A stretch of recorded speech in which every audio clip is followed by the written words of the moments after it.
Hi, my name is Charlotte Cushman. I taught Montessori for over 40 years and have written a book called Effective Discipline: The Montessori Way. In this book, I explain proper discipline based on the ideas of Maria Montessori. In order to be successful in disciplining children, one must understand the true nature of the child and what he needs in order to behave. If the nature of the child is misunderstood, the discipline used will be unsuccessful. One of the aspects of the child's nature that needs to be understood is why he misbehaves in the first place. Children can lash out if they don't have the words or use words to express why they are upset. For example, children who are late talkers are often hitters. Children can also misbehave in order to get attention or act out if they feel stupid in school. They may be bored and think it's funny to do wrong things. They may feel out of control, so try to gain control by controlling or manipulating the adult. They can misbehave when they conclude an injustice has occurred, become angry, and then retaliate. Many people think that the most important reason why children misbehave is because they feel unloved. But feeling unloved is not the primary cause. There is a deeper, more fundamental reason. What is it? A Nanny 911 episode clearly illustrates the answer to this question. Please note, the pictures I am using in this video are not from that episode. Nanny 911 was a reality television show in the United States which originally aired from 2004 to 2007. The show featured families who needed help with their unruly children. Nanny 911 was called, and a nanny was assigned to visit the home for 1 week to assist the parents in implementing better parenting techniques. In many cases, the nanny taught the parents how to discipline their children, such as establishing rules, consistency in enforcing those rules, execution of consequences such as timeouts, and so on. She also established a routine, if there wasn't one already in place, and set up a system for the children to earn privileges and for privileges to be removed for misbehavior. She was aware of the stages of child development and encouraged appropriate independence, such as promoting self-care skills and giving the children responsibilities. The nanny paid close attention to respect and emphasized the importance of listening to other members of the family and taught parents how to communicate effectively with their children. I didn't agree with everything they did, but overall I thought it was a great show and had good ideas for solving behavior problems. There is one episode that I found particularly interesting. It involved a family of 3 young children, 2 boys and 1 girl, ranging in age approximately from 4 to 10. The oldest boy was violent, insolent, and brazenly disrespectful, and his younger brother was following in his footsteps. The parents lacked consistency when disciplining the boys and spent most of their time fighting with them while yelling and screaming.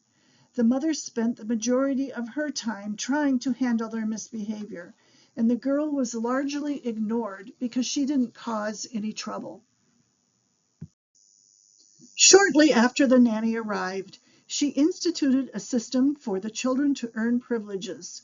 It didn't take long before the oldest boy had one of his earned privileges taken away for disobeying a rule, and as a result, he had a major temper tantrum. As he was screaming and violently thrashing and physically attacking his parent, his sister, who sat nearby quietly observing, very calmly told him he could earn it back later if he obeyed the rules. At some point, the nanny encouraged the mother to talk to him, and he said he didn't feel loved by the parent, that his younger brother got all the attention.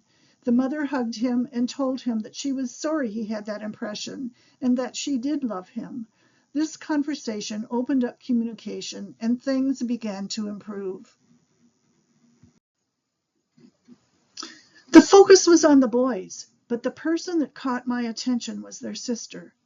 Like the oldest brother, she did not get much attention because her mother's time was taken up with her brother's misbehaviors. Yet, she was the best behaved. Why wouldn't she also have poor behavior? She was ignored too. Did she also feel unloved? And if she did, why wasn't she misbehaving?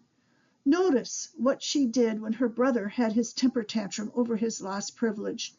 She had figured out cause and effect and attempted to get him to understand that he could get it back if he obeyed the rules. She tried to communicate this instead of yelling or fighting with him. She had figured out that certain things were wrong to do. The boy's sister was able to do something they couldn't do and needed to learn. She could reason. The deterrent to acquiring reasoning ability is confusion. When adults are inconsistent, especially in the area of discipline, it creates turmoil in the minds of children. The child attempts to figure out reality, but reality is unpredictable, so he's filled with bewilderment and uncertainty. This ambiguity undermines his ability to reason, which can make him feel insecure. The boys in this episode had not figured out how to reason like their sister. The confusion that had been festering in the oldest boy's mind inhibited his ability to understand that when his mother tried to change the behavior of his younger brother, that didn't mean that he himself was unloved. Misunderstandings are common when logical thinking has not been attained. Consequently, he felt angry and lashed out at her and the rest of the family. Fortunately, the nanny helped the mother begin the healing process through effective communication with her son.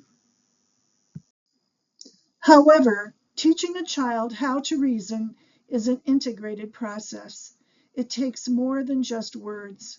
It takes action too. If the mother continues to be inconsistent when she disciplines him, he will continue to feel angry and unloved no matter what she says, and his behavior will not improve.